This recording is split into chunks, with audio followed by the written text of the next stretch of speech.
There's a lot of debate when it comes to working with investors. Do we find the investors first and then go find deals for them? Do we find the deals first, then go find the investors for those deals?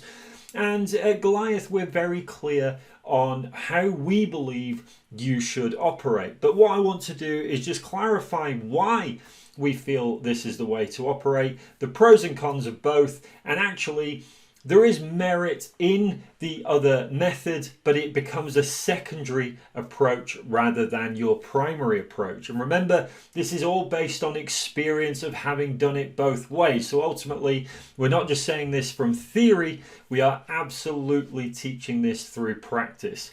Now, the two sections of the whole working with investors are source to order VIP clients, or sourcing to a list, building a massive investor list and just pumping deals out to that list as they come in.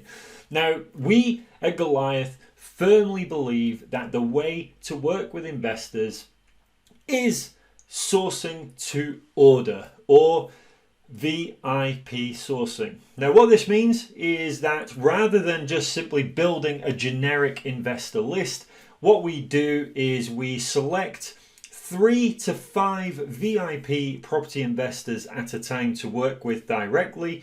They are all aligned with the strategy and the area that we have chosen to focus on. So remember earlier we were talking about what do we find first, the deals or the investors? Well, the reality is it doesn't really matter if we are working on the premise that we are finding deals for the strategy that we're focused on.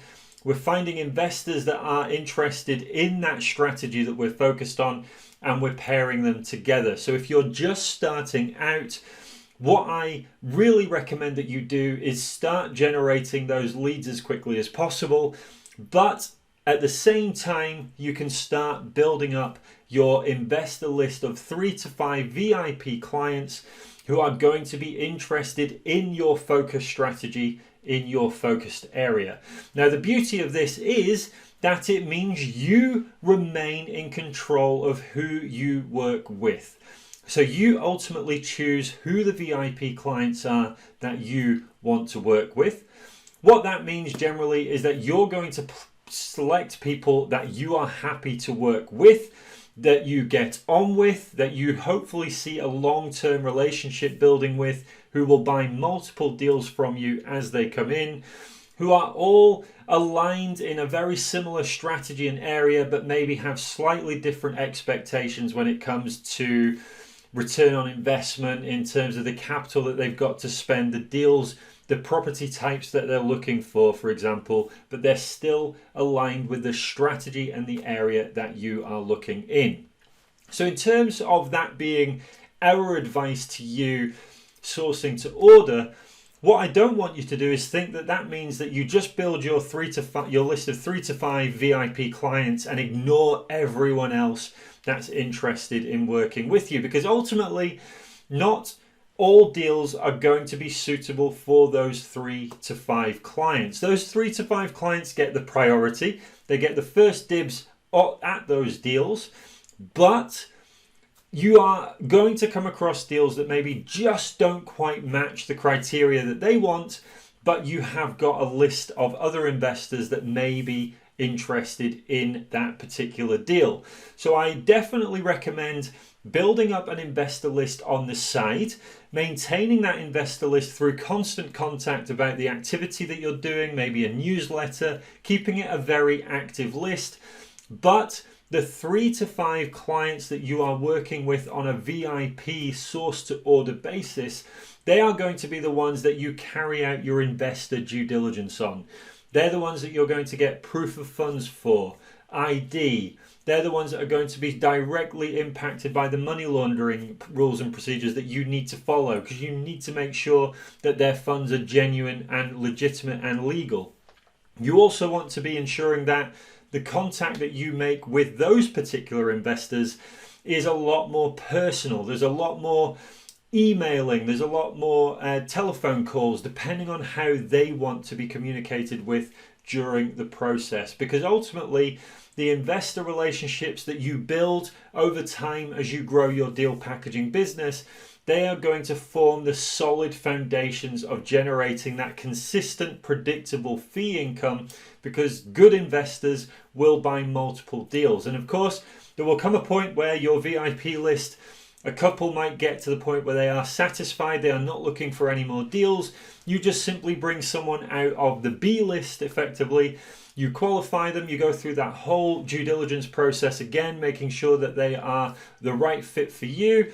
And of course, that means that then you are going to be working with a similar pool of people. You're just bringing them up from pool B into pool A. Now, what's also very important when it comes to working with property investors is the other opportunity, which is working with existing deal packages. So other people doing exactly the same thing as you, but ultimately they might bring a deal to the party, or they certainly might bring an investor to the party as well. So do not discount working with other deal packages. Now, there are, of course, some potential pitfalls with doing so. We're adding another party to the contract agreement, another party to the negotiations. Generally, there will be some form of fee split that you must agree with that other deal packager.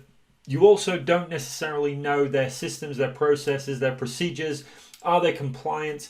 And ultimately, if you start working together and something goes wrong, you are technically all involved with that property deal. So there are risks associated with other deal packages. So all I would say in terms of doing so is ensure that they are fully compliant as required by deal packages, as we've already gone through in this course.